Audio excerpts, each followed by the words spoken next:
पहले मैंने आपको ये बता दिया था और मैंने ये भी बताया था वीडियो में कि केस बेस्ड क्वेश्चन आपके एटलीस्ट 3 से 4 होंगे। ये मैंने आपको सारी बातें बताई थी और कमाल की बात ये है कि एग्जैक्टली ऐसा ही सैंपल पेपर सीबीएसई ने लॉन्च किया है। तो अब आगे क्या? सीबीएसई के सैंपल पेपर में इस बार बहुत सारे ट्रिकी क्वेश्चंस पूछे गए हैं जो कि एमसीक्यू बेस्ड हैं, शॉर्ट आंसर बेस्ड हैं, लॉन्ग आंसर बेस्ड हैं और केस बेस्ड की फॉर्म में आप लोगों से पूछे गए हैं। यानी चाहे 2 नंबर का सवाल हो, चाहे 3 नंबर का हो, चाहे 5 नंबर का सवाल क्यों ना हो, ट्रिकी क्वेश्चंस इस बार आपको देखने को मिलेंगे ही मिलेंगे।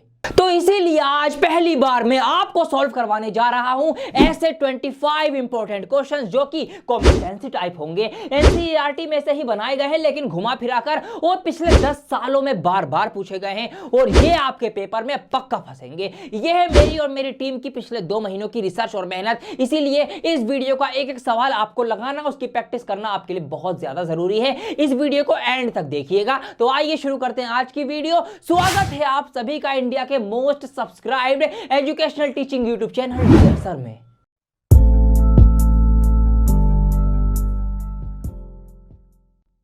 तो आइए दोस्तों स्टार्ट करते हैं क्वेश्चन नंबर 1 के साथ जो कि पहले ही चैप्टर रियल नंबर के अंदर से लिया गया है। सवाल को पढ़ेंगे समझेंगे। पलक हैड 65 ऑरेंजेस एंड 117 एप्पल्स। पलक एक लड़की हैं, उनके पास 65 संतरे हैं और 117 जो हैं वो सेब हैं। हमसे ये बात कही गई है। वो अलग अलग पैकेट्स के अंदर इनको पैक करना चाहती हैं। इन सच अ वे, इस तरीके से, किस तरीके से? इस तरीके से कि there would be equal number of oranges और एप्पल के बराबर ऑरेंजेस और एप्पल्स दोनों की संख्या रहे हर एक पैकेट के अंदर। तो क्या करना पड़ेगा? HCF निकालना पड़ेगा, हाईएस्ट कॉमन फैक्टर के ज्यादा से ज्यादा कितने कॉमन एक साथ एक जगह रख सकते हैं। तो आइए पहले यही काम करते हैं, हम 65 और 117 का HCF निकाल लेंगे। तो फटाफट से आप फॉर्मूला लगा देंगे। क्या तरीका है आपका? ट्रिक ये है कि भाई छोटे वाले नंबर से आपको डिवाइड करना है बड़े वाले नंबर को। तो एक बार पहाड़ा पड़ा जाएगा, 65 एकम 65 माइनस कर देंगे, 7 में से 5 जाएगा, 2 बचेगा, 11 में से 6 जाएगा,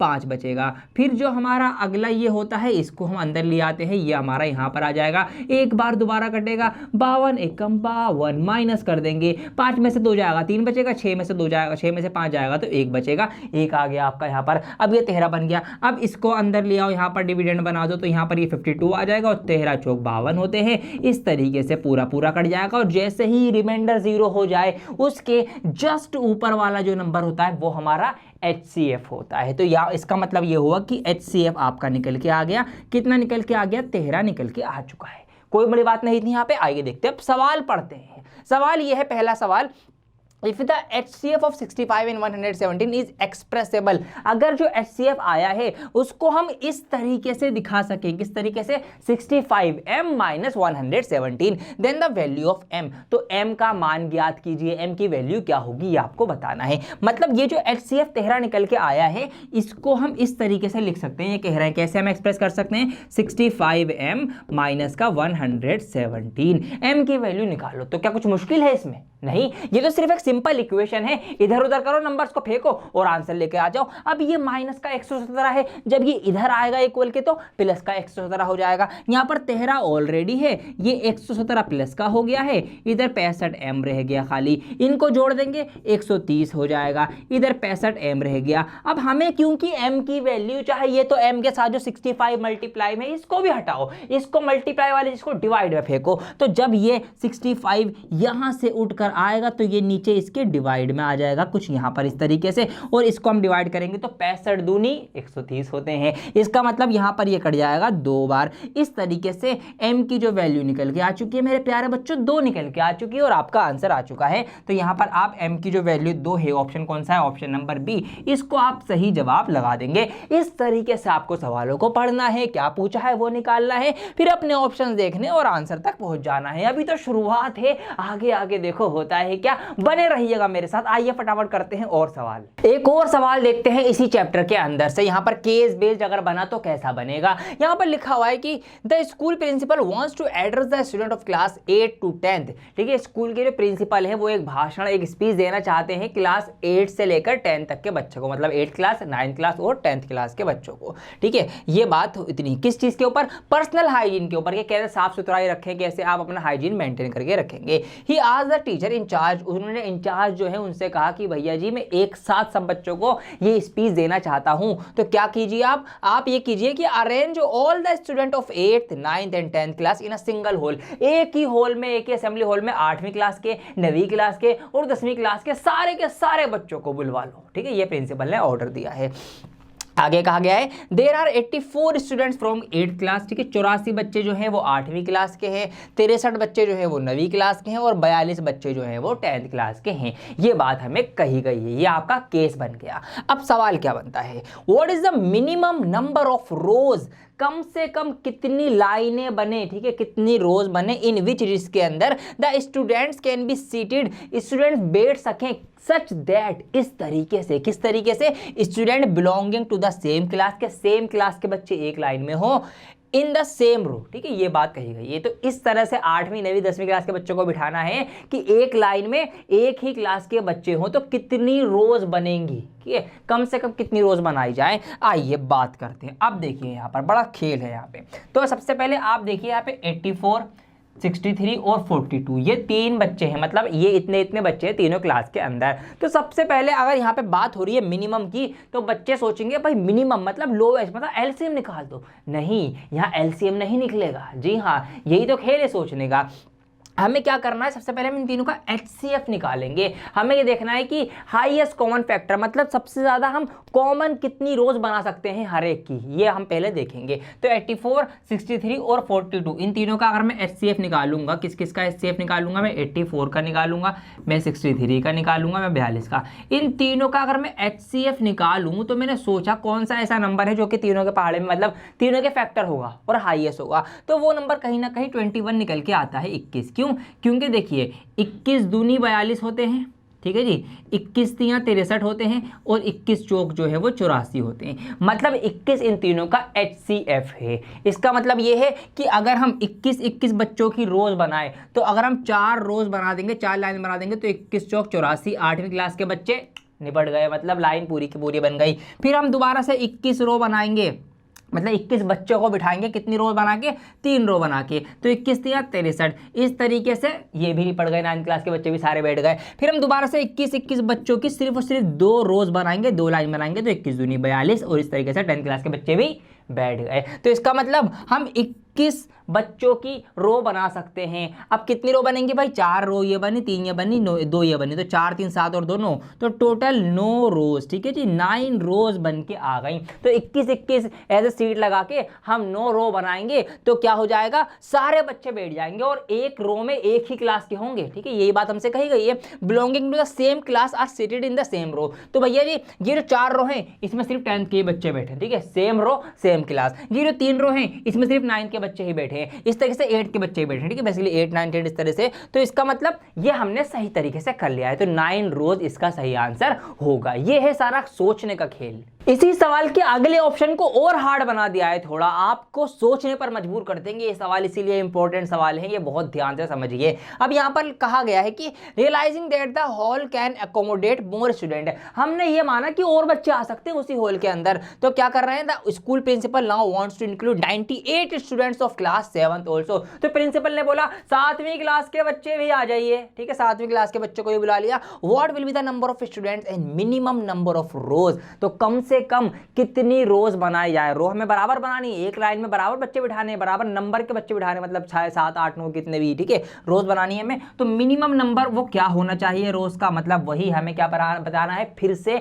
HCF निकालना है। तो पहले जो हमारे पास थे भाई 84 बच्चे थे, हमारे पास 63 बच्चे थे, हमारे पास 42 बच्चे थे, अब हमारे पास 98 बच्चे क्लास 7th के भी आ चुके हैं। अब इसका मतलब इन चारों का HCF निकालना पड़ेगा, ठीक है जी। तो इन तीनों का HCF तो हमें पता ही था, 21 निकल के आया था, 21 दूनी 42, 21 तिया 63, 21 चौक 84, सब में 21 आता है, ठीक है, फैक्टर्स के अंदर। अब इसका और इसका निकाल लेंगे, तो 21 और 98 का अगर हम HCF निकालने चलेंगे तो मेरे प्यारे बच्चों वो निकल के आएगा 7, क्योंकि 7 ही एक ऐसा नंबर है जो इन दोनों के फैक्टर में आता है, सबसे बड़ा है, इससे बड़ा नहीं है कुछ भी, ठीक है जी। 7 तिया 21 होते हैं और 14 सत्ते 98 होते हैं। तो इसका मतलब ये है कि इसका HCF निकल के आ गया 7, मतलब हम हर एक रो के अंदर कितने बच्चे बिठाएंगे, 7 7 बच्चे बिठाएंगे, ठीक है जी, 7 बच्चे। अब 7 बच्चे जब हम बिठा रहे हैं क्योंकि साथ SCF आया है, तो देखिए अब यहाँ पर हम बात करेंगे कितनी कितनी रो बनेगी कौन सी क्लास की। तो जिसमें 84 बच्चे थे, अब हमें यहाँ पर करना है कितने, 12 7 84 होता है, तो 12 रोज बनेंगी 84 वाली क्लास की। ठीक है जी, कौन सी क्लास थी 84 वाली, देख भी लेते हैं यहाँ पर,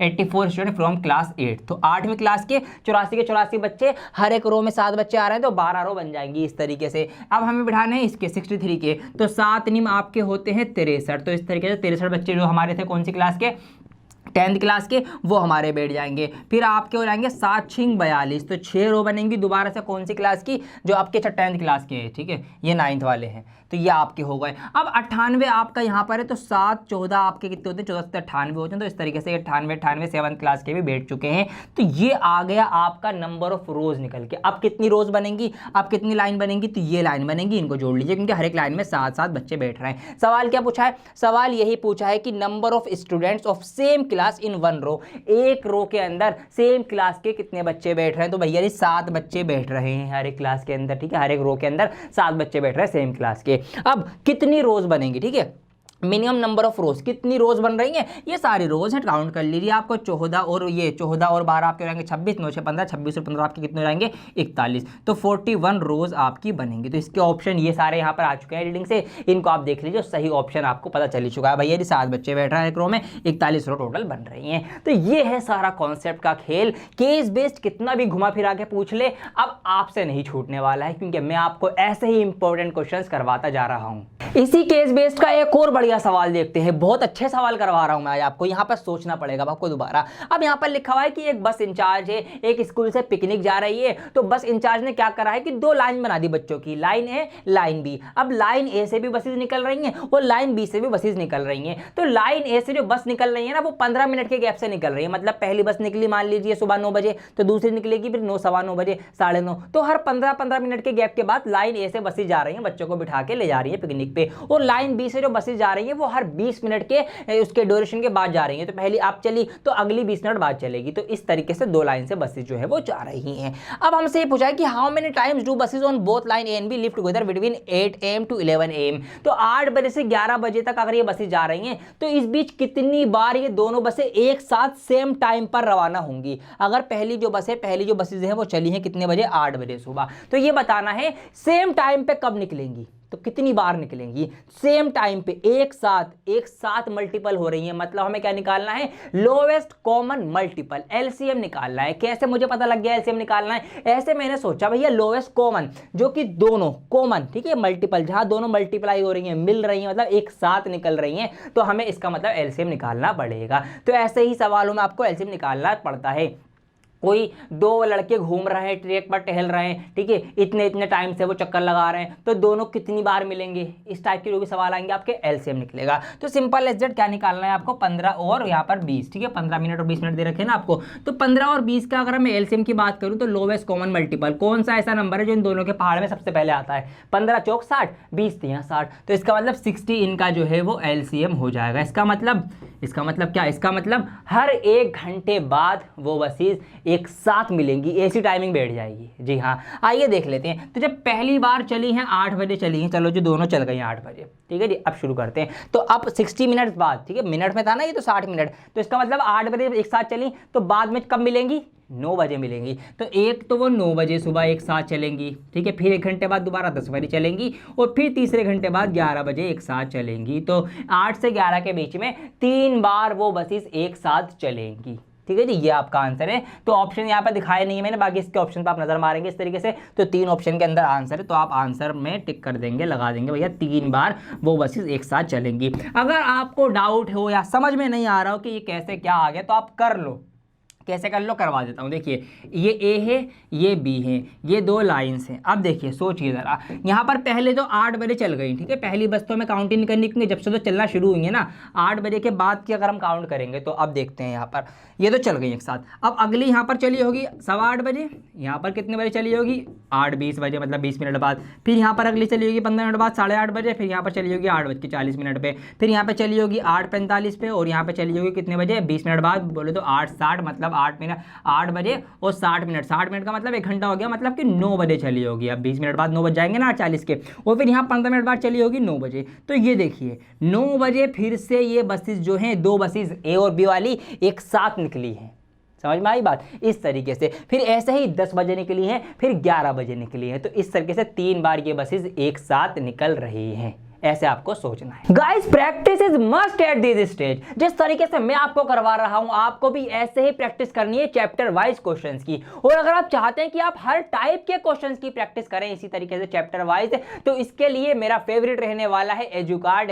एजुकार्ड की बुक के अंदर से ही सैंपल पेपर के मोस्टली डिफिकल्ट क्वेश्चन जो है वो मिले हैं। बहुत कम होता है ऐसा, और मैंने भी आज काफी क्वेश्चन एजुकार्ड की बुक के अंदर से ही लिए हैं। तो वीडियो के डिस्क्रिप्शन में एक लिंक दिया गया है, उस लिंक पर जाकर आप मेरा रिकमेंडेड एजुकार्ड का लेटेस्ट वर्जन जो है वो अपने लिए मंगा लीजिए, क्योंकि उसके अंदर से मैंने बहुत सारे questions as it is board exam में आते हुए देखे हैं। तो मौके पे चौका मारिए, इस गोल्डन अपॉर्चुनिटी का फायदा उठाइए, आज ही बुक मंगाइए और अपनी प्रैक्टिस चैप्टर वाइज करना स्टार्ट कीजिए। तो अब बढ़ते हैं अपने अगले सवाल की तरफ, जो कि पॉलिनोमियल चैप्टर के अंदर से लिया गया है। सवाल ऐसा आपको एक ना एक देखने को जरूर मिलेगा जहां पर आपसे पॉलिनोमियल बनवाया जाएगा। सवाल पढ़ते हैं, लिखा हुआ है the headphone that Srishti was using reminded her of a parabola. जो हेडफोन सृष्टि यूज करती है उसको देख के उनको एक पैराबोला की याद आती है। आपको पता होगा पैराबोला की शेप भी कुछ इस प्रकार ही होती है ना जी। Find a quadratic polynomial whose zeros are this and this। हमें एक क्वाड्रेटिक पॉलिनोमियल बनाना है जिसके ये दोनों सॉल्यूशन हो, ये रूट्स हो, ये हल हो। तो आपको ये वाला फॉर्मूला याद रखना है, इसलिए मैंने पहले से लिख दिया। कभी भी कोई से भी आपको रूट्स दे रखे हैं और आपसे कहा जाए कि क्वाड्रेटिक पॉलिनोमियल बनाइए, तो ये आपको ध्यान रखना है। पॉलिनोमियल बनाने का तरीका क्या है कि एक्स स्क्वायर लिखेंगे माइनस सम ऑफ रूट्स, मतलब सम ऑफ जीरोज आप लिखेंगे एक्स की मल्टीप्लाई के साथ। अच्छा मैंने यहाँ पे एक्स नहीं लिखा है, उसको मैं ऐड कर देता हूं, यहाँ पर x भी आ जाएगा साथ में। Sum of root multiply by x हो जाएंगे, फिर प्लस में आ जाएगा आपका प्रोडक्ट ऑफ जीरोस यानी प्रोडक्ट ऑफ रूट्स। इस तरीके से आपको इसको याद रखना है। इसी तरीके से अगर आप रूट्स को अल्फा और बीटा मानेंगे तो यहाँ पर अल्फा प्लस बीटा आ जाएगा और यहाँ पर अल्फा इंटू बीटा आ जाएगा। ठीक है, ये क्लियर है। बस ये ध्यान है, अगर आपको ये याद है तो आप रख देंगे। अब एक्स स्क्वायर का एज इट इज आ जाएगा, माइनस का माइनस, सम ऑफ जीरोज। अब जीरोज क्या है, हल क्या है, वो एक है √15, एक है माइनस √15। तो हम इनको प्लस करेंगे तो एक आपका आ जाएगा √15 प्लस, क्योंकि सम करना है, दूसरा वाला रूट जो है अपने आप में माइनस का √15। तो इस तरीके से मैंने प्लस लगाया इसके अकॉर्डिंग, और माइनस का तो माइनस का लगा दिया, अलग से लिख दिया। ठीक है जी, इसके सबके साथ में आ जाएगा x, फिर प्लस प्रोडक्ट ऑफ रूट्स, दोनों की मल्टीप्लाई, दोनों की गुणा। तो दोनों की गुणा हम कर देंगे।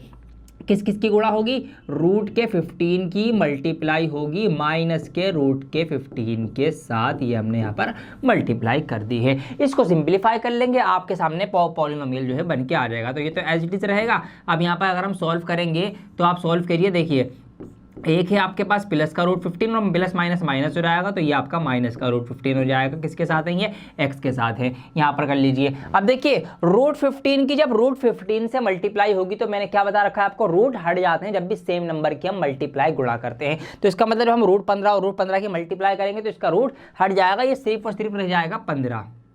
ठीक है जी, 15 रह जाएगा। अब लेकिन क्योंकि एक 15 जो है वो माइनस का है तो माइनस प्लस माइनस होगी, इसलिए ये कौन सा रह जाएगा, ये माइनस का 15 रह जाएगा सिर्फ और सिर्फ। आगे बढ़ते हैं। अब यहाँ पर देखिए √15 प्लस का है, √15 माइनस का है, प्लस माइनस माइनस, तो ये तो खत्म हो जाएगा, जीरो कुछ भी नहीं बचेगा। और फिर उस जीरो की जब हम एक्स से मल्टीप्लाई करेंगे तो भैया याद करो जीरो क्या कहता है, जीरो ऐसा राक्षस है जो सबको खा जाता है। मतलब इसकी मल्टीप्लाई जब जीरो बन जाएगा ये वाला पार्ट, इसकी मल्टीप्लाई एक्स में होगी तो ये पूरा का पूरा ही जीरो हो जाएगा। तो बेसिकली यहाँ पर कुछ भी नहीं बचा, सब खत्म, टाटा बाय बाय। ठीक है जी, जीरो हो गया ये सब, सिर्फ और सिर्फ रह गया यहाँ पर माइनस प्लस माइनस। तो यहाँ पर सिर्फ और सिर्फ आपका माइनस का रूट का 15 भी नहीं बल्कि माइनस का 15 ही है और यही रह जाएगा, बस इसके अलावा कुछ भी नहीं बचा। तो यही आपका जो है वो पॉलिनोमियल है, एक्स स्क्वायर माइनस का 15। इस तरीके से आपको ये ध्यान रखना है। तो ये हमने बना लिया, ये क्वाड्रेटिक पॉलिनोमियल है। जी हाँ, क्वाड्रेटिक है, देखिए पावर 2 है, और पॉलिनोमियल तो ये है क्योंकि यहाँ पर एक साथ आपको टर्म्स पद देखने को मिल रहे हैं। ऐसे आपको इस सवाल को करना है। अब ये सवाल आपके दिमाग के घोड़े खोल देगा। जी हाँ, ये सवाल सीबीएसई के 2020 में पूछा गया था, बहुत ही तगड़ा सवाल है।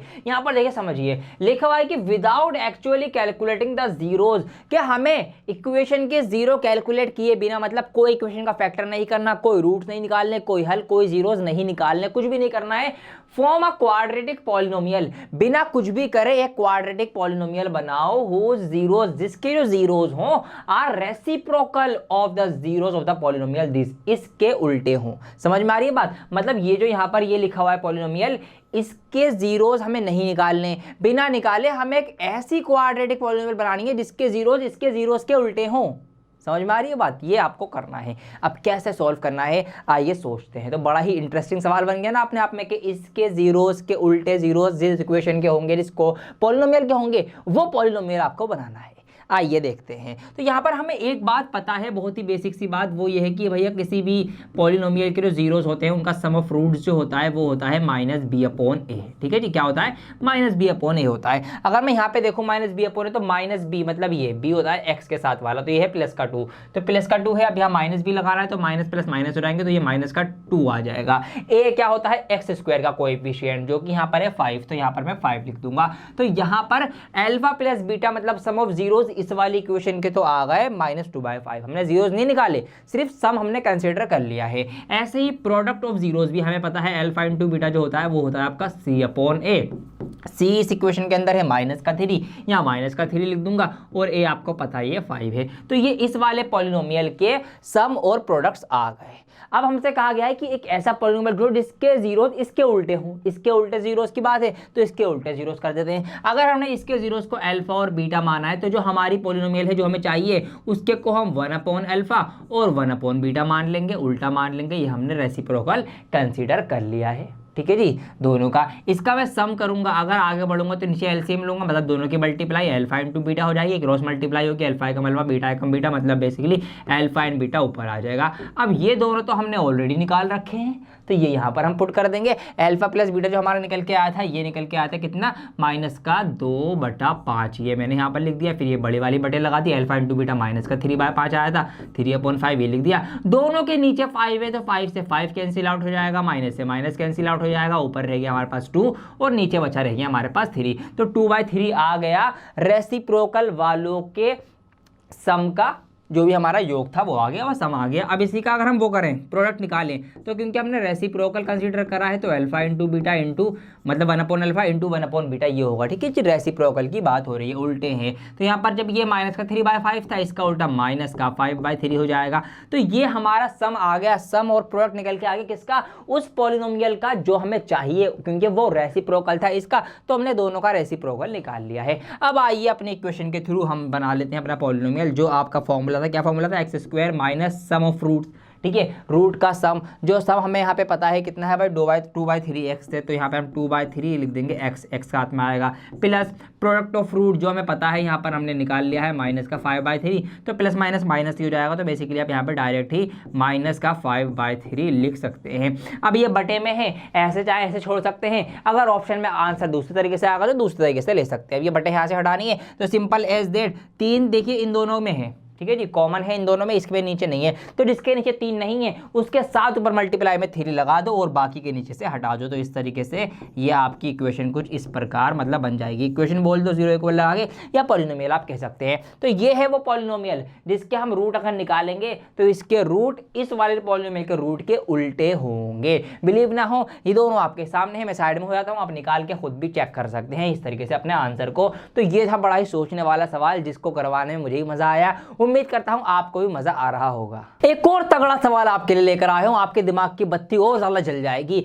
यहां पर देखिए, मैं समझा देता हूं क्या लिखा हुआ है। लिखा हुआ है कि एक टेस्ट हुआ, उस टेस्ट के अंदर ऐसा है कि अगर आप एक सवाल का सही जवाब देंगे तो आपको 1 नंबर मिल जाएगा, और अगर आप गलत जवाब देंगे तो आपका 1/4 मतलब 1/4 नंबर काट लिया जाएगा। मतलब 1 नंबर का सवाल को मिलना था 1 नंबर, तो 1/4 कटेगा, मतलब 0.25 हर एक गलत जवाब देने में आपके कटेंगे। अब एक बच्चा है, उसको कुछ सवालों के जवाब तो आते हैं, लेकिन कुछ के जवाब उसने तुक्का लगाकर गेस करके दिया है। ही आंसर्ड 120 क्वेश्चन, उसने 120 सवालों के जवाब दिए और वो सिर्फ 90 नंबर लेकर आया। अब 120 के जवाब दिए, 90 क्यों आए? क्यों? क्योंकि निगेटिव मार्किंग हुई है, उसके कुछ जवाब गलत थे जिसकी वजह से नंबर कटे हैं उसके। ये बात आपको ध्यान में रखनी है। अब क्या पूछा है, पहला सवाल देखते हैं। If answer to all the questions he attempted, अगर जितने भी सवालों के जवाब उसने दिए बाय गेसिंग, तुक्का मार के, वर रॉन्ग, वो सभी गलत थे, इतना खराब तुक्का, then how many questions did he answer correctly, तो उसने कितने जवाब सही दिए ये आपको बताना है। अब आइए कैसे करते हैं, तो हम पहले मान लेते हैं उसने कितने दिए, 120 सवाल करे हैं। तो मैंने माना कि जो सही वाले होंगे, लेट सपोज जो उसके राइट आंसर हैं, ठीक है जी, राइट आंसर्स जो है, राइट नंबर ऑफ आंसर, उसको मैंने x कंसीडर कर लिया, और जो उसके रॉन्ग आंसर्स है, जो उसने गलत दिए होंगे, ठीक है, रॉन्ग आंसर्स या रॉन्ग क्वेश्चंस भी आप बोल सकते हैं, वो आपके y हो गए। तो टोटल मिला के गलत और सही सब मिला के उसने कितने करे, 120 सवाल करे हैं। तो सही और गलत दोनों मिला के उसने करे हैं 120 सवाल। ये हमारी एक इक्वेशन इस तरीके से बन जाती है। अब चैप्टर आपका है pair of linear equation in two variable, तो दो पेयर बनेंगे, मतलब दो, एक जोड़ा पूरा का पूरा बनेगा, पेयर बनेगा। अगला पेयर क्या बन सकता है, अब देखिए 90 नंबर उसके आए। अब कैसे कैसे आए 90 नंबर, कि उसने कुछ जवाब सही दिए होंगे और सही जवाब देने में मिल रहा है 1 नंबर। मतलब यहाँ पर जो मार्क्स की अगर हम बात करें, ठीक है, ये मार्क्स हैं, अब मार्क्स की बात करें तो 1x, ठीक है, हर एक सही जवाब पे 1 नंबर, तो इतने नंबर उसको मिल गए सही जवाब देने के। फिर प्लस उसके अंदर से, अब ये उसने दिए हैं गलत, और गलत देने पर क्या हुआ है जी, गलत देने पर इतने नंबर कटने हैं। तो जितने भी गलत दिए होंगे उसकी मल्टीप्लाई कर दी हमने -1/4 से, कि इतने % काटो, मतलब 1/4 काटो और वो कम करो। तो काटने के लिए मल्टीप्लाई और कम करने के लिए माइनस हमने यहाँ पर कर दिया है। और ऐसा करने से उसके आते हैं कितने, 90 मार्क्स, ठीक है जी। ऐसा करने से इसको और सिंपलीफाई करेंगे तो अब x यहाँ आ जाएगा और माइनस प्लस ये माइनस हो जाएगा, और y ऊपर है, नीचे इसके 4 है, और ऐसा करने से जो है वो 90 नंबर आ गए। समझ में आई बात? ये सही वाले जवाब थे, सही नंबर थे, इतने नंबर, इतने सवालों के 1/4 हमने काट लिया, हर एक गलत का वो माइनस कर दिया, तो 90 नंबर उसके आ गए। यही तो कहा गया है। इसको और सिंपलीफाई करिए, 4 नीचे, इसके नीचे भी 4 नहीं, इसके नीचे भी 4 नहीं, तो हम क्या करेंगे, यहाँ पर 4 इसके साथ लिख देंगे, इसके साथ एज इट इज आ जाएगा, और इसके साथ में मल्टीप्लाई कर देंगे, तो 4 नहीं 36, तो 360 आपका ये हो जाएगा। एक इक्वेशन आपकी ये बन जाएगी। दोनों इक्वेशनों में से आप क्या करो, कोई सा भी मेथड लगा के सॉल्व कर लो। तो ये वाली जो इक्वेशन है मैं इसको नीचे लेके आ जाता हूँ, ये इक्वेशन मैं यहाँ से उठा के इसके नीचे लेकर आ गया, यहाँ पर लिख देता हूँ मैं x + y = 120। मैं यूज़ करने जा रहा हूँ यहाँ पर एलिमिनेशन मेथड, ठीक है। एक किसी भी एक वेरिएबल को कट करो और आंसर आपका आ जाएगा। तो यहाँ पर देखिए ये प्लस और माइनस के हैं दोनों, ये प्लस और माइनस है, तो ये आपस में कैंसिल आउट हो जाएगा, बाकी को ऐड कर दो, तो 4x और 1x 5x हो जाएगा। ये आपका हो जाएगा 0, 6 और 2 8, 3 और 1 4, इस तरीके से आपका आ जाएगा। 5 मल्टीप्लाई में है, उधर डिवाइड में ले जाओ इसको, तो 5 मैंने यहाँ से उठाया, ये 5 नीचे डिवाइड में आ गया, डिवाइड में आएगा तो ये डिवाइड कर देगा, तो इस तरीके से x की वैल्यू निकल के आ जाएगी। डिवाइड कर दो इसको, 5 9 45, और कितने बचेंगे आपके, 3 बचेंगे, 5 6 30, तो 96x आ गया। x क्या माना था हमने, x माना था राइट आंसर, मतलब उसने 96 जवाब सही दिए हैं। हमसे पूछा क्या था, ये तो पूछा था then how many questions did he answer correctly, उसने कितने सही दिए, तो हम लिखेंगे ही आंसर्ड 96 क्वेश्चंस करेक्टली, उसने 96 सवाल सही दिए हैं जवाब। देखिए रेक्टिफाई भी करवा देता हूं आपको, हाथ वाथ चेक करूं कि आपका जवाब सही है या नहीं। देखिए आपका जवाब बिल्कुल सही है। कैसे, उसने 96 क्वेश्चंस किए, हर एक क्वेश्चन पे उसको मिला 1 नंबर, तो कितने नंबर हो गए, 96 नंबर हो गए। लेकिन उसके आए कितने नंबर, उसके आए तो 90 नंबर है, ठीक है। तो 96 नंबर मतलब नंबर कटेंगे, कितने नंबर कटे उसके, 6 नंबर कटे हैं टोटल। कितने, 6 नंबर उसके टोटल कटे हैं। अब 6 नंबर जो ये कटे हैं किस तरह से कटे होंगे, ये इस तरह से कुछ कटे हैं, हर एक सवाल में गलत देने पे कितना 1/4 कट रहा है, ठीक है, 1/4। अब इसका मतलब इसके अगर मैं 4 से मल्टीप्लाई करूंगा तो 6 चौक 24, तो बेसिकली उसने 24 सवाल जो है वो गलत करे हैं।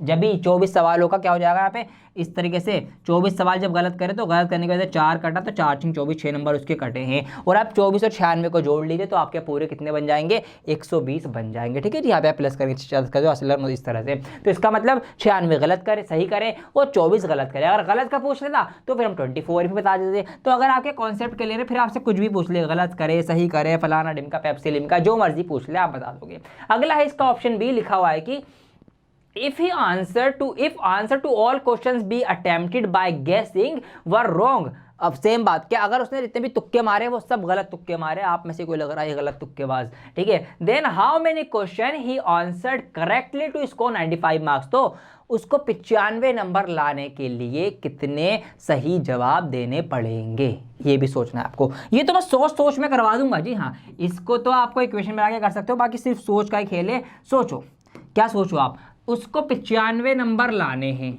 ठीक है जी, तो 95 सवाल तो सही करने ही करने पड़ेंगे, जब भी तो 95 नंबर आएंगे, तो 95 सवाल तो उसको एक एक नंबर वाले सही करने ही करने पड़ेंगे जब 95 आएंगे। लेकिन उसने तुक्के भी मारे हैं और इंतहाई गलत तुक्के मारे हैं, इसका मतलब उसके कुछ नंबर कटे भी होंगे, लेकिन उसको लाने कितने हैं, 95 लाने, तो इसका मतलब उसको ज्यादा सवाल सही करने पड़ेंगे, जब भी तो उसमें से कुछ कम होकर 95 बचेगा। अब कितने ज्यादा सही करने पड़ेंगे, 120 सवाल है टोटल, ये भी ध्यान रखना है, सवाल 120 ही है, तो कुछ ऐसी तिगड़म बिठाई जाए। देखिए हमें क्या करना है, इसको कुछ बढ़ाना पड़ेगा, अब कितना बढ़ाया जाए ये आपको सोचना है। अगर मैं यहाँ पर एक अंदाज़ा लगाऊं, मैं यहाँ पर सोचूं कि अगर उसने क्या करा होगा, उसने 100 सवाल करे होंगे, लेट सपोज, ठीक है, उसने 100 सवाल सही करे, अब टोटल 120 सवाल ही है, 100 अगर उसने सही करे तो गलत कितने करे, 20 गलत करे। अब उसने जब 20 सवाल गलत करे तो हर एक सवाल का 1/, मतलब हर एक सवाल गलत करने पे बाय 4 मतलब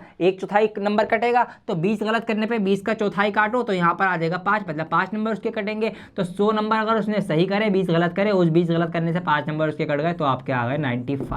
इसका मतलब मुझे आंसर मिल चुका है कि उसको सही सवाल जो है कितने करने पड़ेंगे, 100 सवाल सही करने पड़ेंगे, जब जाके उसके 90 नंबर आएंगे। कितने आएंगे, 95 नंबर आएंगे। क्यों, क्योंकि 100 वो सही करेगा, ठीक है जी, 100 वो सही करेगा तो 20 वो गलत करेगा, क्योंकि जब भी तो 120 टोटल बनेंगे। कहाँ गया, ये रहा, 20 गलत करेगा, 20 सवाल गलत करने की वजह से इसके डिवाइड बाय 4 कर दो, 5 नंबर उसके कटेंगे, तो 100 में से 5 नंबर उसके काट दो तो उसके 95 नंबर आ जाएंगे। तो ये सारी चीज़ें आपके सोचने की हैं, इस तरीके से आप इसको सोच सकते थे। अगर हम 95 ही लाना होते तो हम सोचते भैया 95 नंबर, अब बाकी सवाल कितने बचे, सवाल अब 25 बचे, अब 25 सवाल में से अगर वो गलत करेगा तो डिवाइड बाय 4, तो इसका कहीं ना कहीं पॉइंट में फिर आंसर आता, और वो भी 95 से और कम होता। समझ में आ रही है बात, ऐसे आपको इसको सोचना है। तो इस तरीके से हमने दूसरी बार का भी आंसर सिर्फ सोच के ही बता दिया कि भैया 100 सवाल करने पड़ेंगे, जब जाकर उसके कितने आएंगे, 95 आएंगे, क्योंकि बाकी के 20 नंबर की वजह से 4 नंबर जो है वो कटेंगे और उसके नंबर जो है ओवरऑल कम होंगे 5 नंबर। तो 100 में से 5 कटेगा, 95 बचेगा। देखा आपने कितना मजेदार सवाल था। तो ऐसे लंबे लंबे सवाल केस बेस्ड के अंदर आपके आएंगे, प्रैक्टिस करनी पड़ेगी, जब भी आएंगे आपको ये, वरना नहीं आ पाएंगे। एक और बहुत तगड़ी वर्ड प्रॉब्लम आपके लिए लेकर आया हूं, ध्यान से देखिए, कमाल है ये। तो यहाँ लिखा हुआ है कि Roohi invested a certain amount of money in 2 schemes A and B. 2 scheme आती हैं रूही के पास, रूही एक लड़की है, 2 स्कीम है, स्कीम ए और स्कीम बी। इसमें उनको पैसा लगाना है, ठीक है जी, 21 दिन में पैसा डबल हो जाएगा यहाँ पे।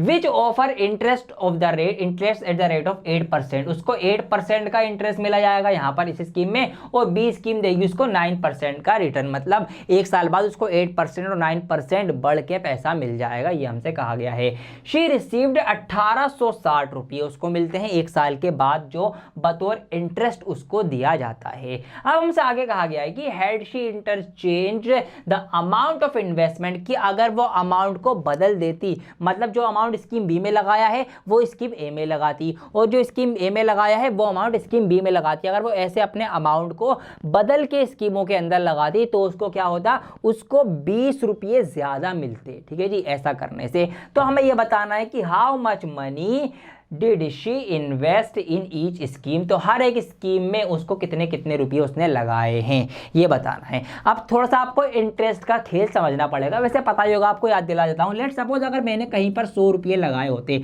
और मुझे 100 का 8% मिलता। अब 8%, परसेंट का मतलब होता है परसेंट, सेंट मतलब सेंचुरी, 100, तो 100 में से 8 हिस्से मिलते हैं, मतलब 100 रुपये लगाने पर मुझे कितने मिलते, बेसिकली 8 रुपये मिलते, ठीक है जी। ये 100 का 8% 8 रुपये होता है, इस तरीके से।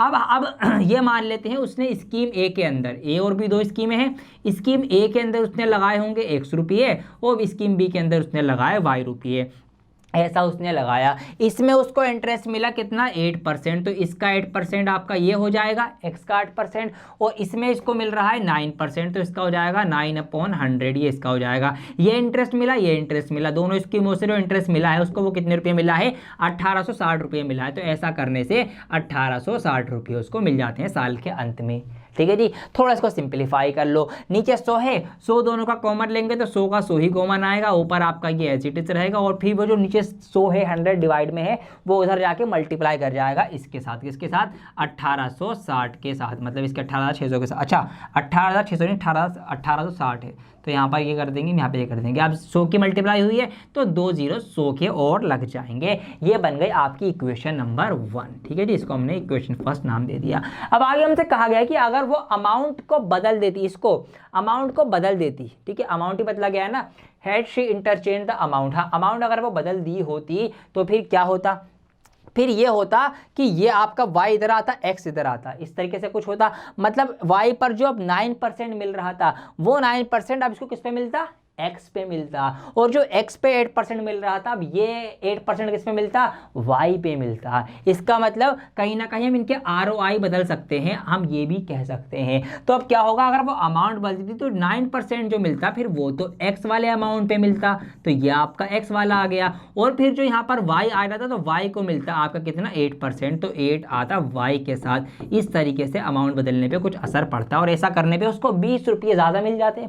क्या हो जाता 20 रुपये में, कुछ भी नहीं होता। तो 1860 मिल रहे थे ना, अब 1880 मिलते उसको। इसको भी सिंपलीफाई करेंगे तो ये आपका 9x प्लस 8y हो जाएगा, और ये दोनों का 100 नीचे कॉमन आके उधर जाएगा, तो 1880 के आगे हम 2 0 और लगा देंगे। ये आपका हो जाएगा सेकंड ऑप्शन। इन दो इक्वेशंस को सॉल्व कर लो, एलिमिनेशन लगा लो, सब्स्टिट्यूशन लगा लो, जो मर्जी लगा लो, आपका आंसर आपके सामने रखा हुआ है। आइए फटाफट से मैं इसको कर भी देता हूं। तो यहाँ पर ये इक्वेशन है, आप कुछ भी कॉमन नहीं डायरेक्ट नहीं काट सकते, तो कुछ मल्टीप्लाइज आपको करनी पड़ेंगी। तो मल्टीप्लाइज आप कर सकते हैं कैसे, देखिए अगर आप क्या करें, इस इक्वेशन की मल्टीप्लाई कर लें किसके अंदर, 8 के अंदर, ऐसा आप कर सकते हैं, ठीक है जी। और इसकी आप कर दें, इसकी भी 8 के अंदर, नहीं इसकी आपको करनी पड़ेगी फिर 8 निम 72 और 8 निम 72, इसकी भी आप 8 में कर दीजिए, ठीक है जी। ऐसा करने से क्या होगा, 8 ये हो जाएगा आपका 8 निम 72, और ये हो जाएगा आपका ना, इसकी 9 में करनी पड़ेगी, हाँ जब ही हो पाएगा भाई, वरना नहीं हो पाएगा, इसकी आपको 9 में करनी पड़ेगी। ऐसा करने से क्या होगा देखते हैं। ऐसा करने से ये होगा, जब इसकी हमने 8 से करी तो 8 8 64 64x हो जाएगा, 8 निम 72 72y हो जाएगा, और इसकी 8 से करेंगे तो 3 0 आ जाएंगे, 8 0 0 8 0 0 8 0 0, 8 6 48 का 8 आएगा, हासिल लगा 4 आएगा, 8 8 64 64 और 4 आपके 68 का 8, हासिल लगा 6, 8 कम 8 8 और 6 14। तो यह आपका कुछ इस तरीके से आ जाएगा, ठीक है जी। अब इसकी आपको 9 से करनी है, 9 से कर लीजिए तो 9 निम 81 81x हो जाएगा, प्लस 9 8 72y हो जाएगा, इसीलिए करा था ताकि ये कट जाए, ठीक है जी। यहाँ पर इसकी कर दो 9 0 0 9 0 0 9 0 0 9 8 72 का 2, हासिल लगा 7, 9 8 72 72 और 7 7 दोनों, ठीक है, आपके हो जाएंगे 9, और यहाँ पे 7 आ जाएगा आपका, 9 एकम 9 9 और 7 आपका हो जाएगा 16। ये आपकी मल्टीप्लाई आ गई। अब क्या करा हमने, साइन चेंज करे, ये माइनस का करा, ये माइनस का करा, ये माइनस का करा, ऐसा करने से ये वाला पार्ट कैंसिल आउट हो चुका है। आगे बढ़ जाते हैं, प्लस माइनस माइनस होगा तो 81 बड़ा नंबर है तो माइनस का रहेगा, तो भैया 81 में से आप 64 कम कर दो तो कितने आपके बचेंगे, यहाँ पर आपका बचेगा ये कितना, 17 बचेगा, 17x कौन सा बचेगा, माइनस का बचेगा, क्योंकि माइनस का नंबर बड़ा है, ये तो कैंसिल आउट हो चुका है, इधर माइनस कर दो। तो यहाँ पे माइनस करेंगे तो 3 0 है, तो 3 0 तो आपके एज इट इज आ जाएंगे। अब नीचे वाला नंबर बड़ा है तो नीचे से ऊपर वाले को माइनस करना है, तो ठीक है जी। अब यहाँ पे 2 है, 12 में से आपका कितना 8 माइनस होगा, क्योंकि ऊपर 8 है तो ये 12 कंसीडर करेंगे, 12 में से 8 जाएगा आपका 4 बचेगा, अब ये 8 रह चुका है, 8 में से 8 जाएगा आपका 0 बचेगा, और 16 में से 14 जाएंगे तो आपके 2 बचेंगे। इस तरीके से यहाँ आपका आंसर आ चुका है माइनस का, माइनस से माइनस कैंसिल हो गई। अब यहाँ पर इस नंबर को 17 से काट दीजिए, तो 17 एकम 17, ठीक है, 18 19 20, 3 बचेगा, 3 जो है वो आगे चला जाएगा, आगे आपका क्या है 4 है, 34 बन जाएगा, तो 17 दूनी 34 ये आपका हो गया, और 3 0 आपके जो आगे थे एज इट इज आ गए, तो x निकल के आ गया 12,000। मतलब पहला अमाउंट जो है हमें निकल के आ चुका है। तो स्कीम ए के अंदर उसने कितना अमाउंट लगाया था, स्कीम ए में उसने लगाए थे 12,000 रुपये। इस तरीके से अब ये 12,000 आप चाहो तो इस वाली इक्वेशन में रख दो फर्स्ट में, या सेकंड में रख के आप दूसरा जो अमाउंट है वाई वाला अमाउंट वो आप निकाल सकते हैं। तो ये आपके लिए मैं होमवर्क दे रहा हूँ, दूसरा अमाउंट आप निकालेंगे, सिर्फ और सिर्फ वैल्यूज रखनी है, इसमें रख दो या इसमें रख दो और आपका आंसर आ जाएगा। तो कमेंट करके मुझे अपना आंसर जरूर बताना। इस तरीके से हमने एक और लंबा चौड़ा सवाल सॉल्व किया है। बढ़ते हैं अगले चैप्टर की तरफ, क्वाड्रेटिक इक्वेशन जिसका नाम है। यहाँ पर सवाल बहुत ही बढ़िया लेवल रहने वाला है आज, पूरा का पूरा मेंटेन हाई लेवल। सवाल लिखा हुआ है कि a swimming pool is filled with 3 pipes with uniform flow. एक स्विमिंग पूल में 3 पाइप्स लगे हैं जिनके अंदर से बराबर स्पीड में पानी बहता है। वो थोड़े मोटे पतले पाइप हो सकते हैं।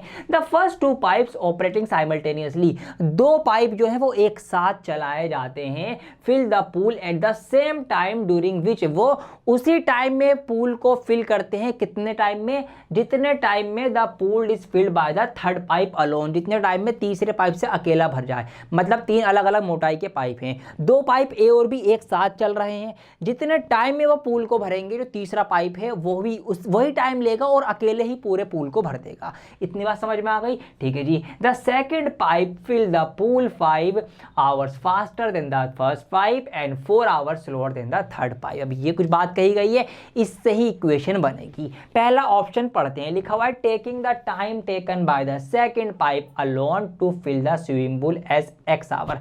दूसरे पाइप के टाइम को x घंटे मानिए कि वो अकेला x घंटे में पानी भर देता है। तो आइए मान लेते हैं, यही बात कही गई हमसे। तो सेकंड वन जो पाइप है, जो सेकंड आपका पाइप है वो ले रहा है कितने घंटे जी? x घंटे, x आवर्स हमने इसको मान लिया। तो हमें अभी फर्स्ट पाइप का भी टाइम निकालना पड़ेगा और हमें थर्ड पाइप का भी टाइम निकालना पड़ेगा। ठीक है जी। थर्ड पाइप कैसे निकाला जाएगा आइए देखते हैं। देखिए सोचने वाली खेल है। सेकंड पाइप ले रहा है x घंटे, अब ये भी कहीं ना कहीं x में कुछ कम बढ़ती लेगा, ये भी कहीं ना कहीं x में कुछ कम बढ़ती, या तो ज़्यादा ले रहा होगा थोड़ा, या इससे थोड़ा कम ले रहा होगा। अब ये कम ज़्यादा हमें ऑलरेडी गिवन है। देखिए यहाँ पर लिखा हुआ है the second pipe फिल्स the pool 5 our faster than the first pipe. 5 our faster मतलब 5 घंटे पहले ही भर देता है, जल्दी भर देता है पहले पाइप के मुकाबले। तो अगर हम पहले पाइप के टाइम से इसका टाइम कंपैरिजन करें तो ये जो पाइप है ये क्या करता है? 5 घंटे पहले ही भर देता है। ठीक है जी। 5 घंटे पहले ही मतलब 5 घंटे कम ले रहा है बेसिकली, ये देखा जाए तो हम, इसका मतलब 5 घंटे ये कम ले रहा है। तो ये इसका मतलब क्या है? ये 5 घंटे ज़्यादा ले रहा है सेम पानी को भरने में। इसका मतलब फर्स्ट पाइप जो टाइम लेगा वो कितना लेगा? x + 5 आवर्स लेगा। ये 5 घंटे इससे ज़्यादा लेगा। क्यों? क्योंकि ये 5 घंटे पहले भर देता है इसलिए। समझ में आई बात? भाई ये 5 घंटे पहले भर रहा है, इसका मतलब क्या है कि ये 5 घंटे ज़्यादा ले रहा है। यही तो बात है ना। इस तरीके से हमने समझ लिया। थर्ड पाइप देखते हैं। अब देखिए एक और बात यही कही गई है, then the first pipe and 4 hours slower than the third pipe. और ये जो पानी भरता है सेकंड वाला 4 घंटे लेट भरता है इससे, मतलब ये टाइम जो है 4 घंटे ज़्यादा है। किससे? इससे ज़्यादा। इसका मतलब ये वाला पाइप इससे 4 घंटे पहले ही पानी भर देता है। यही तो बात हुई कि इससे 4 घंटे पहले ही भर देता है, जब भी तो x-4 करेंगे क्योंकि ये 4 घंटे ज़्यादा ले रहा है। तो इस तरीके से हमने first pipe, second pipe, third pipe, तीनों पाइप्स का हमने टाइम जो है वो कंसीडर कर लिया है इस स्टेटमेंट की हेल्प से। यही कला सीखनी है आपको पढ़ने की, स्टेटमेंट पढ़ के उसको मैथ्स की भाषा में कन्वर्ट करने की। ठीक है, ये कला आपको आ गई, सवाल आप सीख जाएंगे। अब हमसे क्या कहा गया है? एक बात कही गई थी शुरू में, क्या बात कही गई थी कि पहले 2 पाइप जो मिलके पानी को भरेंगे सेम टाइम लगता है, तीसरा पाइप अकेले भर देता है। ये बात भी लिखी हुई है। तो इसका मतलब ये है कि पहले 2 पाइप, ये वाले पाइप, ठीक है जी, इसकी अगर हम बात करें तो ये जो है बराबर टाइम लेंगे जितना टाइम आपका ये वाला पूल ले रहा है। इस तरीके से आपको इसको समझना है। अब अगर हम काम की बात करें तो काम कितना कितना करा, ये दोनों मिलके जो काम कर रहे हैं मतलब पूल भरने का, ये अकेला कर रहा है। और अब काम के फॉर्म में अगर हम इनको लिखेंगे तो टाइम एंड वर्क उल्टा होता है। ये बात मैंने आपको सदियों पहले जब टाइम एंड वर्क की ये वाली वीडियो पढ़ाई थी, इसके ऊपर मिलियंस में व्यूज हैं। इसमें आपको मैंने कॉन्सेप्ट बताया था टाइम और वर्क का, कि टाइम और वर्क आपस में उल्टे चलते हैं। तो अगर हम इनका काम देखें तो काम इसका उल्टा हो जाएगा, मतलब 1/x + 1/x + 5। ये दोनों जो मिलके काम कर रहे हैं, अब ये काम हो गया, ये दोनों जो मिलके काम कर रहे हैं, कितना काम कर रहे हैं पूल भरने का, वो काम जो है ना ये तीसरा पाइप अकेले ही कर लेता है। मतलब ये इसका तीसरे पाइप का काम आ गया। तो ये इसके द्वारा किया गया काम मतलब कि पूल को भरने का, ये इनके द्वारा किया गया काम मतलब पूल को भरने का, और दोनों ही बराबर टाइम लेते हैं। ये बात यहाँ पर लिखी हुई थी, ये रहा, ठीक है जी। They fill the pool at the same time, ये आ गया, इसलिए हमने दोनों का काम बराबर रख दिया है रेसिप्रोकल करके इनके टाइम से। ऑल राइट, अब इसको सिंपल करके सॉल्व करेंगे तो आपकी इक्वेशन जनरेट हो जाएगी। तो यहाँ पर एलसीएम लेंगे तो आप x की मल्टीप्लाई x में करेंगे x स्क्वायर, x की 5 में करेंगे प्लस का 5 आ जाएगा। ऊपर 1 ही 1 है, डायरेक्ट क्रॉस मल्टीप्लाई करेंगे तो x से कम x हो जाएगा, प्लस 5 से कम 5 हो जाएगा, प्लस का प्लस ये वाला x से कम x हो जाएगा। x और x 2x आपके हो जाएंगे। तो आप इनको एक साथ भी लिख सकते हैं, 2x + 5, तो 2x + 5 आप लिख सकते हैं। इधर कुछ भी नहीं कर सकते तो इधर एज इट इज लिख दीजिए। अब इनके आपस में क्रॉस मल्टीप्लाई करा दीजिए। तो यहाँ पर इस पूरे की किसकी 2x प्लस का जो ये 5 है इसकी पूरे की होगी इसमें x माइनस 4 में, और यहाँ पर इसकी 1 से होगी तो यही रहेगा आपका। अच्छा एक्स स्क्वायर, हाँ ठीक है, एक्स स्क्वायर प्लस का 5x रहेगा। इसको आप करो सबकी सब में, इसकी इसमें, इसी की इसमें, फिर इसकी इसमें, इसकी इसमें, सबकी सबसे मल्टीप्लाई करा दो। ब्रैकेट खोलने का तरीका ये, तो 2x की x में हो जाएगी तो 2x का स्क्वायर हो जाएगा, ठीक है जी। अब 2x की 4 में करेंगे माइनस के, तो माइनस का 4 दूनी 8 हो जाएगा, माइनस का 8x हो जाएगा। प्लस लगाएंगे 5 एकम 5, मतलब 5 की x में करेंगे तो 5x हो जाएगा, प्लस माइनस माइनस होगा, 5 चौक 20, ये सबकी मल्टीप्लाई हो गई।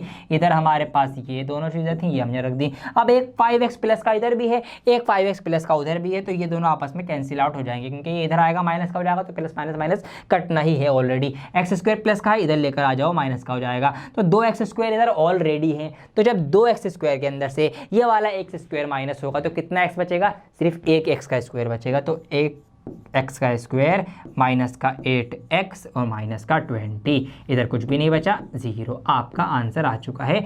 यही आपको इक्वेशन बनानी थी। यहाँ पर लिखा हुआ भी है कि कहाँ गया, correct quadratic equation describing the situation. तो करेक्ट क्वाड्रेटिक इक्वेशन क्या होगी, तो भैया जी ये होगी, लिख लीजिए, देख लीजिए, समझ लीजिए। अगले ऑप्शंस आपके लिए होमवर्क के साथ में करिए ना आप भी मेरे। Find the roots of the quadratic equation. Simple सी इक्वेशन दी गई है, इसके आपको हल बताने हैं, तो इसको और सिंपल करना, रूट्स निकाल लेना फैक्टर करके। एक तरीका यहाँ पर ये भी है, 0 लगा हुआ है, तो भैया एक्स की वैल्यू आपको ऑलरेडी दे रखी है, तो एक्स की वैल्यू रखो इक्वेशन के अंदर और सॉल्व करके अपना आंसर ले आओ, के की वैल्यू निकल के आ जाएगी। तो इस तरीके से फटाफट से ये सवाल आपके लिए होमवर्क के लिए छोड़ता हूँ।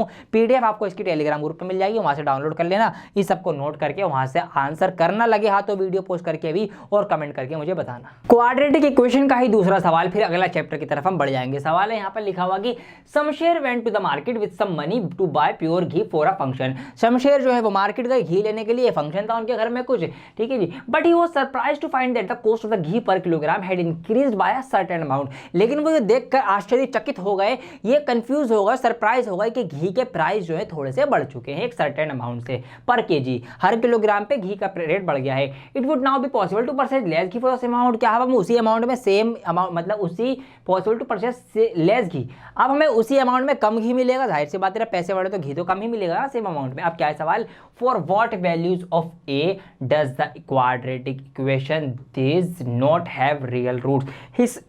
इस इक्वेशन में हम ए की जगह पर क्या वैल्यू रखें कि क्या हो, रियल रूट्स ना हो, नॉट हैव रियल रूट्स। तो रियल रूट्स ना होने की क्या पहचान होती है, आपको पता होना चाहिए। बी स्क्वायर माइनस 4ac याद करो, मैंने बता रखा है सब कुछ कि अगर आपका बी स्क्वायर माइनस 4ac जो डिस्क्रिमिनेंट आप निकालते हैं डिस्क्रिमिनेशन, वो अगर 0 के बराबर है तो आपके आते हैं 2 इक्वल रूट, सेम रूट आते हैं आपके, ठीक है जी, सेम रूट आएंगे जो भी आएंगे। अगर आपका बी स्क्वायर माइनस 4ac जो है वो मोर देन 0 है, अगर 0 से बड़ा है तो आपके दो अलग अलग रूट आएंगे, 2 real and distinct root. But अगर आपका बी स्क्वायर माइनस 4ac जो है वो क्या है, लेस देन 0 है, तो आपका होता है नो रूट्स, कोई भी हल नहीं आता। तो नो रूट्स की सिचुएशन ये है, तो इसके अंदर वैल्यूज पुट करते हैं। बी स्क्वायर, बी क्या होता है आपका, ये जो है यहाँ पर, ठीक है जी, ये बी है, ये ए है और ये आपका सी है। तो बी है आपका माइनस का ए, मतलब माइनस के ए का होल स्क्वायर,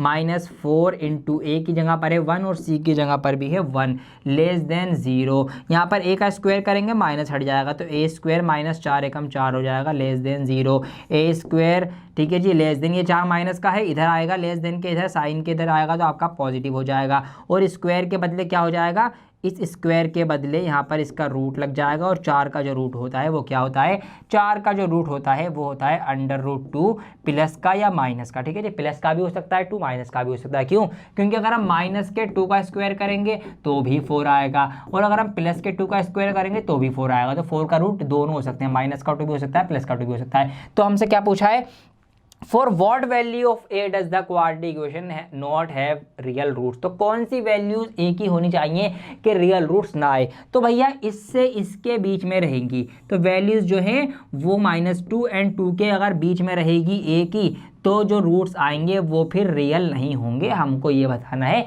ये इसका आंसर है -2 and 2। तो इस तरीके से आपको ये ध्यान रखना है बेसिकली, कब नोट रूट होते हैं, कब रियल एंड डिस्टिंक्ट रूट होते हैं, कब इक्वल रूट होते हैं, ये बात आपको पता होनी चाहिए, जब आप इस टाइप के क्वेश्चन सॉल्व कर पाएंगे। तो ये वाली बात ध्यान रखना। एक सवाल जो मैं अक्सर कमेंट्स में देखता हूं आप लोगों का, ये होता है कि सर हमें ये बताइए कि हम क्वेश्चन बैंक से प्रैक्टिस करें या फिर हम सैंपल पेपर से प्रैक्टिस करें, हम क्या लें, क्वेश्चन बैंक लें या सैंपल पेपर की कोई बुक खरीदें। तो मेरे प्यारे बच्चों, मैं आपको बता देता हूं, सुनिए ध्यान से। अगर आपका 30 to 40% सिलेबस जो है वो रह गया है, मतलब आपका कुछ सिलेबस कंप्लीट हो गया, कुछ आपका रह गया, तो आप जाइए ऐसे कंडीशन में क्वेश्चन बैंक के साथ। क्यों? क्योंकि क्वेश्चन बैंक में आपको मिलते हैं chapter wise number of questions बहुत ज्यादा। तो जो सिलेबस आपका हो गया आप उसकी प्रैक्टिस कर लेंगे, जो आपका नहीं हुआ तो आप उसकी भी प्रैक्टिस कर लेंगे, आप उस चैप्टर को पढ़ के जब आपके वो चैप्टर हो जाएंगे। तो ऐसी कंडीशन में जब आप अपना सिलेबस कंप्लीट करने में लगे हुए हैं और साथ साथ चैप्टर को मजबूत करने के लिए प्रैक्टिस और ज्यादा करना चाहते हैं सवालों की, तो आप जाएंगे क्वेश्चन बैंक के साथ। ये बात क्लियर हो गई। बट अगर आपका सिलेबस कंप्लीट हो गया और अब आपके माइंड में है कि बस मैं बोर्ड एग्जाम की तैयारी करूं, जैसा पेपर आता है वैसी तैयारी करूं, तो फिर आपको सॉल्व करने चाहिए सैंपल पेपर, वो भी टाइम के साथ, क्योंकि उससे आपका टाइम मैनेजमेंट अच्छा होगा कि कैसे 3 घंटे के अंदर आप पूरा का पूरा बोर्ड का सैंपल पेपर सॉल्व कराएं और सारे चैप्टर के एक जगह मिक्स्ड क्वेश्चंस पूछे जाएं, तो वो होता है सैंपल पेपर के अंदर। तो इसीलिए नीचे दिए गए डिस्क्रिप्शन के ऊपर अगर आप क्लिक करके, जो भी डिस्क्रिप्शन में लिंक दिया गया है उस लिंक पर क्लिक करके आप एजुकार्ट की बुक मंगाएंगे तो आपकी उससे अच्छी ग्रोथ और हेल्प होगी। अब आप खुद सोचिए कि आपको क्या मंगाना है, क्या चीज आपके लिए जरूरी है, मैंने दोनों ही बता दी है। और एजुकार्ट की बुक का यह फायदा है कि एग्जैक्ट पैटर्न और सिलेबस के ऊपर वो बेस्ड है, इसीलिए आपकी ग्रोथ भी होगी उससे और कॉन्फिडेंस भी आपका बढ़ेगा। इसीलिए उस बुक को लिंक पर क्लिक करके जरूर मंगाएं। तो बढ़ते हैं अब अगले चैप्टर की तरफ, अरिथमेटिक प्रोग्रेशन। एक बहुत अच्छा सवाल, बहुत प्यारा प्रैक्टिकल सवाल है। सवाल है कि इन अ स्कूल, एक स्कूल है, उसके अंदर student thought of planting trees in and around the school. बच्चे चाहते हैं कि हम पेड़ लगाएं, पौधे लगाएं स्कूल में और स्कूल के आसपास एयर पोल्यूशन कम हो सकेगा। इट वाज डिसाइडेड, ऐसा तय हुआ, कैसा हुआ, that the number of trees that each section of each class will plant will be the same as the class. मतलब जो क्लास का नंबर है उतने ही पौधे वो क्लास लगाएगी। जैसे क्लास फर्स्ट 1 पौधा लगाएगी, सेकंड क्लास 2 पौधे लगाएगी, थर्ड क्लास 3 पौधे लगाएगी, चौथी क्लास 4 पौधे लगाएगी। इस तरीके से पौधे लगाने हैं और हर एक क्लास के 3-3 सेक्शंस हैं, ये भी हमसे कहा गया है। तो इस तरीके से अगर हम पहली क्लास का माने, भैया पहली क्लास 1 पौधा लगाएगी, लेकिन 3 सेक्शन है तो पहली ए, पहली बी, पहली सी, तीनों 1-1 पौधा लगाएंगे। तो इस तरीके से पहली क्लास के लगेंगे कितने पौधे? 3 पौधे लगेंगे। तो ऐसे आपको सोचना है 12th क्लास तक के लिए। आइए आप देखते हैं। तो पहली क्लास लगा रही है 1 पौधा और 3 सेक्शन है, तो 3 एकम 3, तो 3 पौधे लगाएगी पहली क्लास।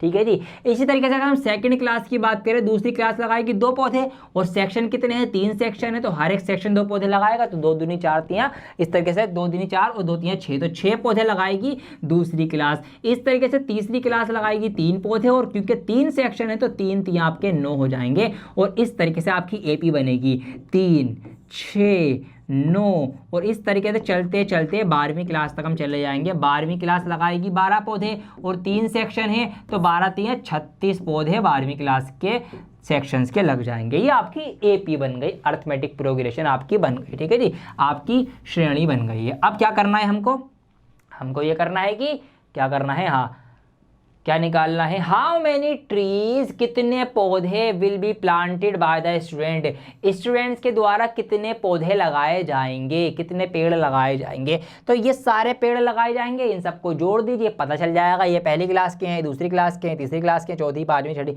इस तरह से इन सबको जोड़ना है। सम का फॉर्मूला लगाना है बेसिकली। तो सम का फॉर्मूला होता है, एक छोटा फॉर्मूला भी होता है, जब आपको पहला और लास्ट टर्म पता हो क्या होता है, n/2 a + l। ये शॉर्ट फॉर्मूला होता है, लंबा वाला भी होता है, वो भी आप यूज कर सकते हो। n होता है नंबर ऑफ टर्म्स, कितने नंबर है। ठीक है, यहाँ पर से आप अगर जोड़ेंगे तो 12 तो क्लास है ना, तो 12 पद हैं, तो 12 / 2, पहला पद होता है a, यहाँ पर 3 प्लस लास्ट होता है आपका 36 जो है लास्ट टर्म, तो यहाँ पर ये डिवाइड होगा 6 हो जाएगा और 36 और 3 आपके 39 होते हैं। मल्टीप्लाई कर दीजिए, 6 निम 54 का 4 हासिल लगा 5, 6 3 18 और 5 23। तो 234 पौधे जो हैं टोटल लगाए जाएंगे पूरे स्कूल के द्वारा। देखा आपने कितना अच्छा मजेदार सवाल था।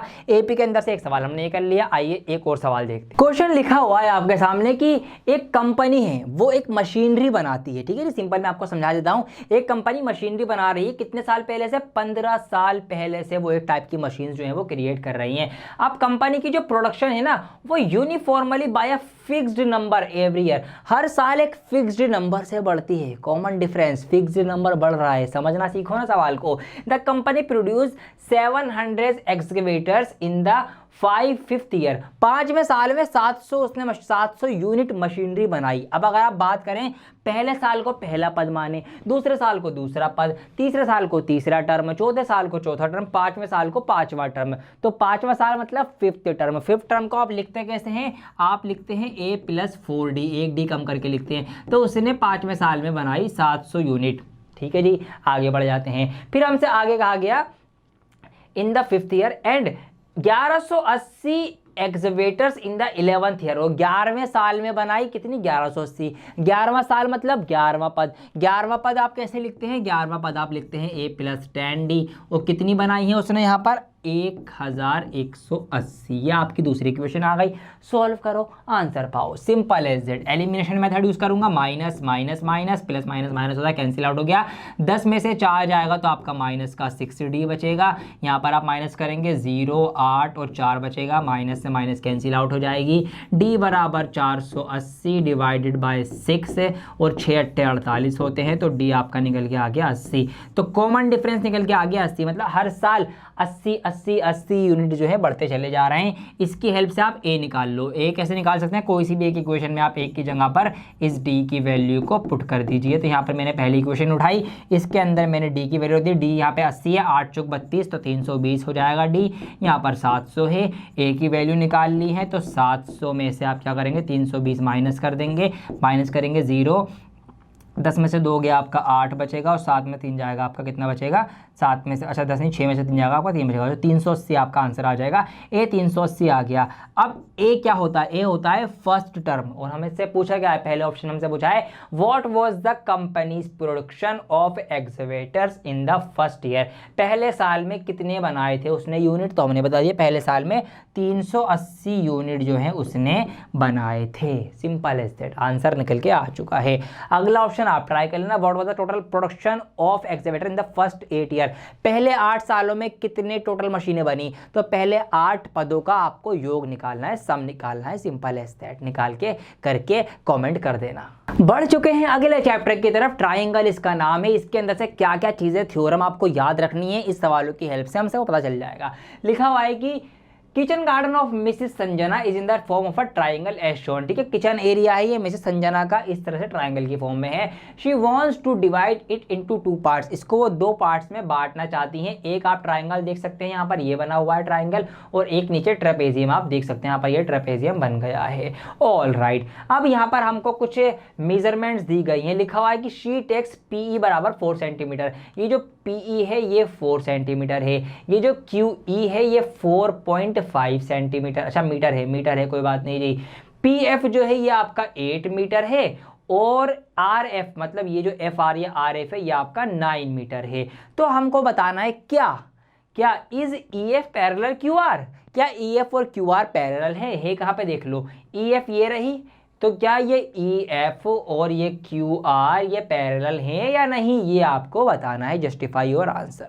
कैसे पता लगेगा? आइए देखते हैं। तो यहाँ पर क्योंकि हमें साइड्स दी गई हैं, तो हम क्या करेंगे, इन साइड्स का रेशो पहले देखते हैं क्या रेशो निकल के आ रहा है। तो हम PE/EQ निकालेंगे। तो हम निकालने जा रहे हैं PE/EQ, जो है आपका कितना? 4/4.5, ठीक है जी, 4.5। ठीक है, इधर का रेशो निकालते हैं। हम निकालते हैं PF/FR या RF आप बोल सकते हैं। इसका रेशो है 8/9। 2 से डिवाइड करके देखते हैं तो 2 चौक 8 हो जाएगा, और 2 चौक 8, 1 बचेगा, 0 बन जाएगा। तो 2 पंजे 10, तो 4.5 आ गया इसका भी। हमने पाया कि इन साइडों का और इन साइड्स का जो रेशो है वो रेशो तो बराबर आ रहा है। तो इसका मतलब क्या हुआ, इसका मतलब ये हुआ कि यहाँ पर हमने एक थ्योरम पढ़ी है जिसका नाम है थेल्स थ्योरम, या कन्वर्स ऑफ थेल्स थ्योरम भी आप कह सकते हैं। थेल्स थ्योरम ये कहते हैं कि अगर किसी भी ट्राइंगल की 2 साइडों को, ठीक है जी, किसी भी 2 साइडों को एक लाइन डिवाइड करे सेम रेशो में, मतलब जिस रेशो में इधर डिवाइड करे उसी रेशो में इधर डिवाइड करे, तो वो लाइन ट्राइंगल की तीसरी लाइन के पैरेलल होगी। ये बात हमसे वो थ्योरम कहती है। क्या बात कहती है, मैं दोबारा रिपीट कर देता हूं कि अगर ट्राइंगल की 2 साइडों को एक तीसरी लाइन जो है वो सेम रेशो में डिवाइड करे, मतलब जो रेशो इधर हो वही रेशो इधर हो, तो वो वाली लाइन ट्राइंगल की तीसरी लाइन की पैरेलल होती है। तो इसका मतलब yes E Q parallel Q R है, ठीक है, ई क्यू है ई एफ है, हाँ ई एफ है, तो therefore E F parallel है क्यू आर के, ये हम हैंस प्रूव्ड लिख देंगे।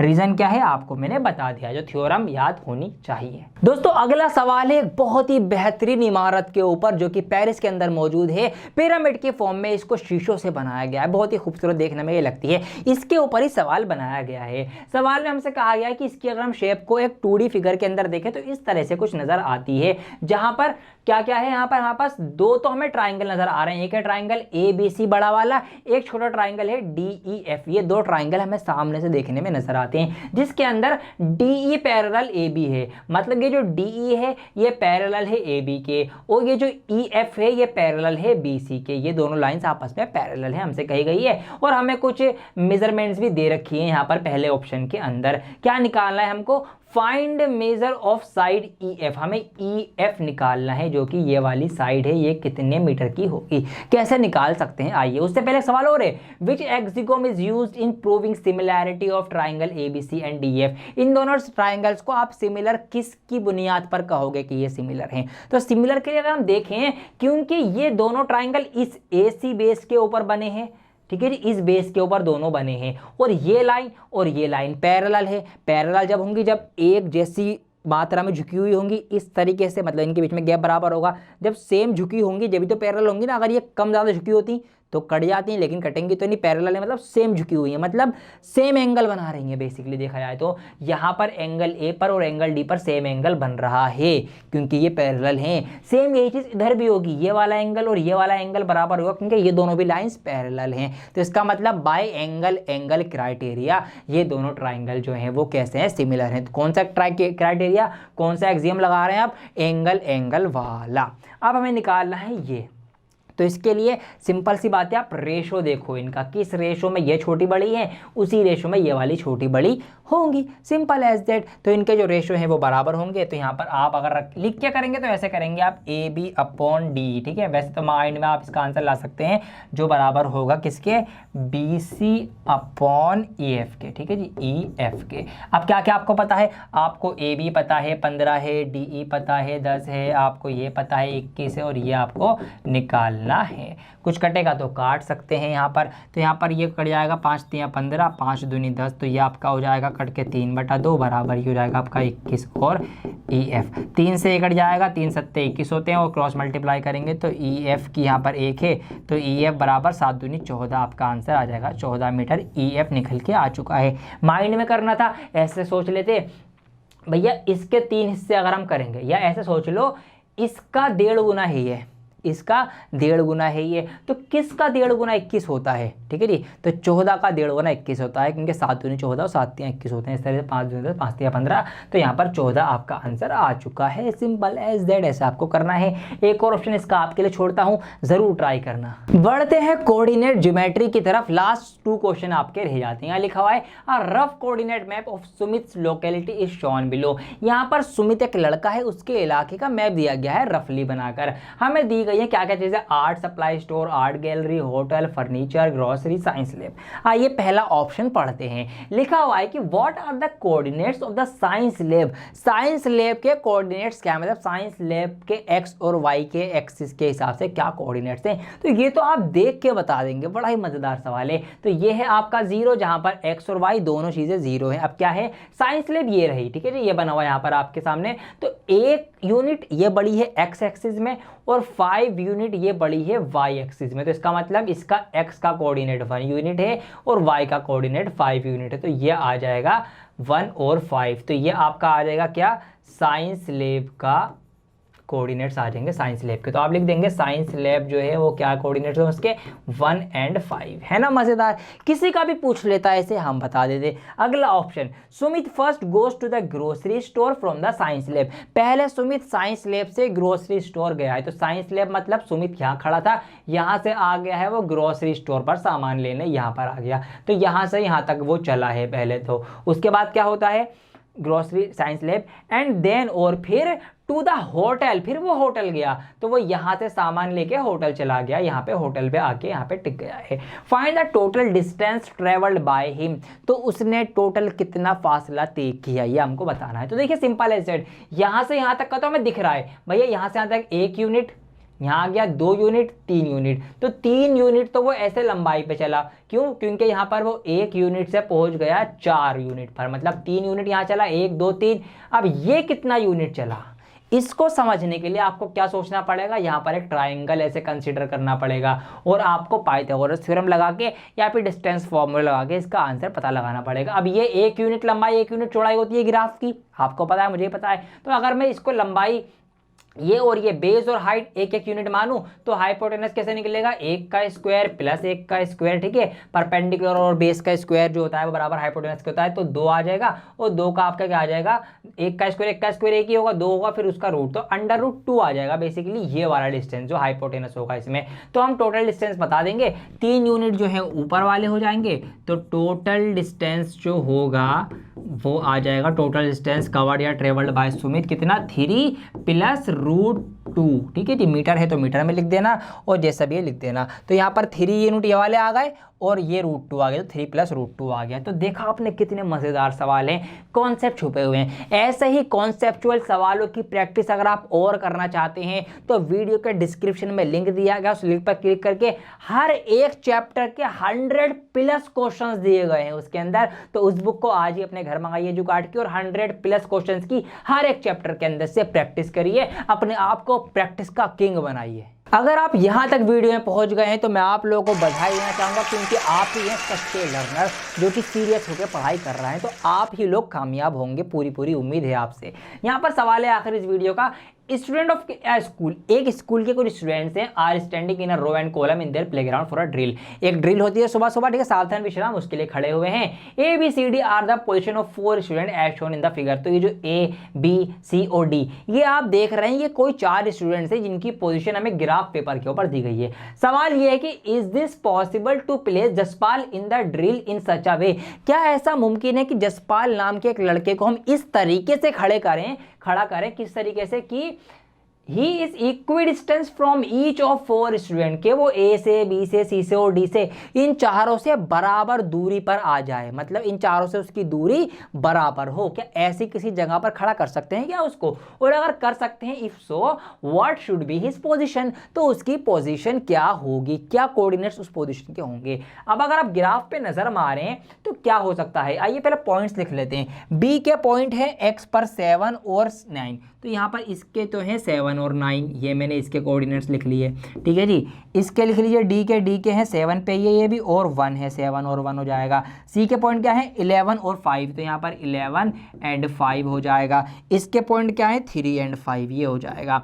अब क्या करना है, देखिए करना ये है कि इन दोनों पॉइंट्स को मिला के एक लाइन बन रही है, ठीक है जी, ये लाइन बन गई, और इन दोनों पॉइंट्स को मिला के भी एक लाइन बन रही है, ये लाइन बन गई।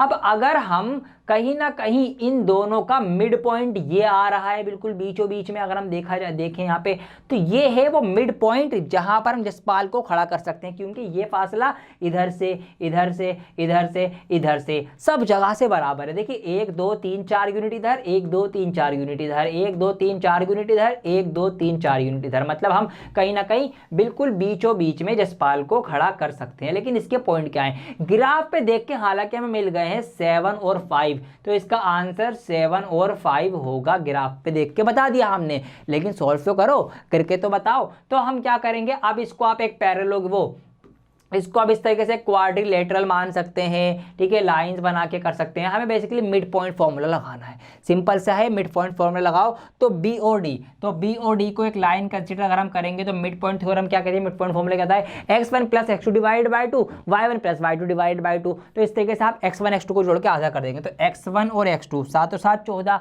14 का आधा क्या होगा 14 का हाफ जो होता है वो आपका 7 होता है। इसका 9 और 1, 9 और 1 10, 10 का हाफ जो होता है वो आपका 5 होता है। तो आपका इस तरीके से निकल के आ चुका है। इधर से इन दोनों का भी निकाल सकते हो, 3 और यहाँ पे कितना कितना हो जाएगा 11, ठीक है, 11 और 3 कितना होता है 11, 12 13 14, 14 का आधा वही 7 आएगा, और 5 और 5 कितना होता है 10, ठीक है, 10 का 2 आधा करेंगे तो ये भी आपका 5 आएगा। तो इस तरीके से 7 और 5 ही जसपाल की पोजीशन है। तो भैया जसपाल भैया खड़े हैं, कहाँ खड़े हैं, खड़े हैं एक ऐसी पोजीशन पे जिसके कोऑर्डिनेट्स हैं 7 और 5। हमने आंसर लगा दिया है। तो भैया कॉन्सेप्ट सारे क्लियर हैं, तो आपके ऑप्शन आपको खुद ही आंसर बता देंगे। तो ये मेरी कोशिश थी कि कुछ बढ़िया बढ़िया इंपॉर्टेंट क्वेश्चंस मैं आपके लिए लेकर आऊं। कैसी लगी ये वीडियो? मैंने आपके लिए टारगेट बनाया है 25 क्वेश्चंस का, इसको भी यही रोकते हैं। आगे के क्वेश्चन आपको अगले पार्ट में मिलेंगे। अगर आप चाहते हैं कि मैं अगला पार्ट लेकर आऊं इसका, तो प्लीज मुझे आप भारी समर्थन दीजिए, इस वीडियो को सपोर्ट कीजिए, इसको ज्यादा से ज्यादा लाइक करिए और ज्यादा से ज्यादा शेयर होनी चाहिए ये वीडियो आपके स्कूल ग्रुप्स के अंदर, आपके दोस्तों के अंदर। सभी आपने दोस्तों को इसको शेयर कीजिए, कमेंट करें, लाइक जरूर करें, और हाँ, चैनल को सब्सक्राइब करके बेल आइकन प्रेस कर दें ताकि जब इसका पार्ट 2 आए आपको उसकी नोटिफिकेशन सबसे पहले मिल जाए और आप सबसे पहले हमसे फायदा उठा सकें। इसीलिए इस वीडियो को लाइक करना और बिल्कुल ना भूलिए। इसके अगले पार्ट के लिए मैं बहुत जल्द लौटूंगा एक और नई वीडियो के साथ। जब तक के लिए बने रहें डियर सर के साथ। और हाँ, एक बात और, प्रैक्टिस करनी है, बुक मंगा लीजिए, आपके लिंक ऑलरेडी नीचे दिया गया है।